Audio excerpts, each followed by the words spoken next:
వీటితో పాటు మానసిక ఒత్తిడి ఈ రెండింటినీ కూడా భరిస్తూ పంటి బిగువన ప్రాణాలను పెట్టుకొని రాష్ట్రంలో ఉన్న ప్రతి వ్యక్తికి కూడా ఉపయోగపడుతూ ఉండేటువంటి సంస్థ ఆర్టీసీ సంస్థ. ఈరోజు మనం చూస్తున్నాం, వాళ్ళు ఏదైతే నిజంగా ప్రభుత్వం వాళ్లకు ప్రామిస్ చేసినటువంటి అంశాలని పదే పదే ప్రస్తావిస్తున్నా కూడా పట్టించుకోకపోవడం అనేది చాలా బాధాకరం. నిన్న నిజంగా మన ట్రాన్స్పోర్ట్ మినిస్టర్ ఎవరైతే ఉన్నారో పొన్నం గారు, వారు మాట్లాడటం, హామీలు ఇవ్వటం అది ఒక ముందడుగ్గా మనం భావించవచ్చు. కానీ అన్నిటికంటే ముఖ్యంగా మనం కోరేది ఏమిటి అంటే, ముందు ఈ సంస్థ ప్రభుత్వంలో విలీనం చేయాలి. విలీనం తర్వాతే మిగతా మాటలు మాట్లాడుకోవాలి.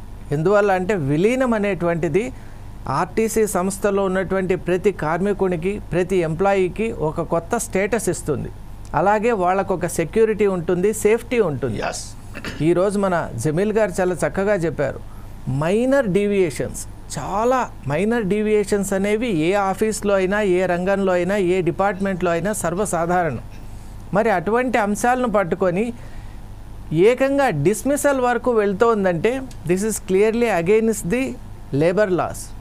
మరి ముఖ్యంగా అలాగే పిఆర్సీ విషయంలో కూడా మిత్రులందరూ కూడా చెప్తున్నారు కాబట్టి పిఆర్సీ ఈజ్ వెరీ ఇంపార్టెంట్. ఎందువల్ల అంటే కాలం మారుతోంది, సమాజంలో ఉన్నటువంటి ప్రతి అంశంలో కూడా మనం చూసినట్లయితే మార్పు అనేది వస్తున్నప్పుడు పిఆర్సీ అనేది అనివార్యంగా అక్కడ ప్రకటించాలి.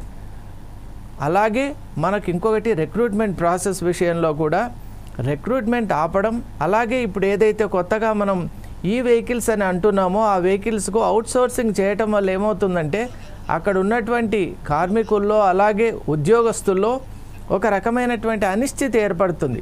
ఏమిటి ప్రభుత్వం మనసులో ఏమైనా ప్రైవేటైజేషన్ దిశగా వెళ్తోందా ఏమిటి అన్నటువంటి ఒక ఆలోచన కూడా వస్తుంది. కాబట్టి వీటి విషయంలో చక్కటి క్లారిటీ రావాలి.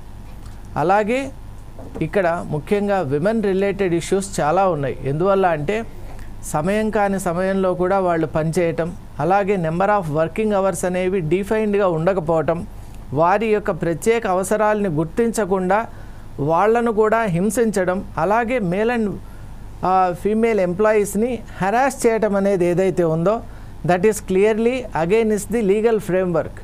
మరి ఫోర్సైట్స్ టీవీ ఈ విషయంలో ఆర్టీసీ కార్మికులతో పాటే ఉంది.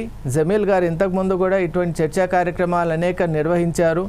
ఈ ప్రతిస్పందనలో భాగం కూడా అది ఉంది అని మనం అనుకోవచ్చు. కాబట్టి ఈరోజు ఏదైతే తాత్కాలికమైనటువంటి ఇంకొక చక్కటి పదం కూడా జమీల్ గారు వాడారు, ఇది ఉపసంహరణ కాదు అన్నారు. అది really that's the right word he has used. ఎందువల్ల అంటే తాత్కాలికంగా వేచి ఉంచి ఈ జరిగేటువంటి ఈ పరిణామాలు ఏమున్నాయో వాటిని గమనించడం కోసం కొంత సమయం అలా ఇవ్వటం జరిగింది, కానీ ఉపసంహరణ కాదు. ఎందువల్ల అంటే అక్కడ వాళ్ళకి ఎటువంటి హామీలు ఇవ్వలేదు, అలాగే కోరిన ఏ విషయంలో కూడా వాళ్ళకి ఇంకా లిఖితపూర్వకంగా ఎటువంటి ఆదేశాలు కూడా రాలేదు. కాబట్టి ప్రధాన నిర్ణయమైనటువంటి విలీనం వైపు ప్రతి నేత కూడా చూడాలి. కార్మిక నేతలు జాక్కు చేసేటువంటి మనవి ఏంటంటే ప్రధానంగా విలీనం చాలా ముఖ్యం. దానివల్లే ఆర్టీసీ యొక్క రూపురేఖలు మారిపోతాయనేటువంటి విషయాన్ని గుర్తుపెట్టుకోవాలి. అలాగే ఈరోజు విచ్చేసినటువంటి ఆర్టీసీ నేతలను కూడా ఆహ్వానిస్తూ వాళ్ళ యొక్క ప్రతిస్పందన ఎలా ఉంది, అలాగే ఈ విషయంలో వాళ్ళ యొక్క కార్యాచరణ, ఎందువల్ల అంటే ఇది ఒక కన్క్లూసివ్ ఎండ్కి రాలేదు కాబట్టి వాళ్ళ నెక్స్ట్ వాళ్ళ యొక్క వైఖరి ఎలా ఉంటుంది, వాళ్ళ యొక్క ఇక ప్రోగ్రెసివ్ నేచర్ ఎలా ఉంటుందనేటువంటి విషయాల్ని మనం తెలుసుకుందాం. Thank you very much Sudhakar Sharma గారు. ప్రస్తుతం ఒకసారి థామస్ రెడ్డి గారు ఫోన్ లైన్లో రెడీ ఉన్నారు కాబట్టి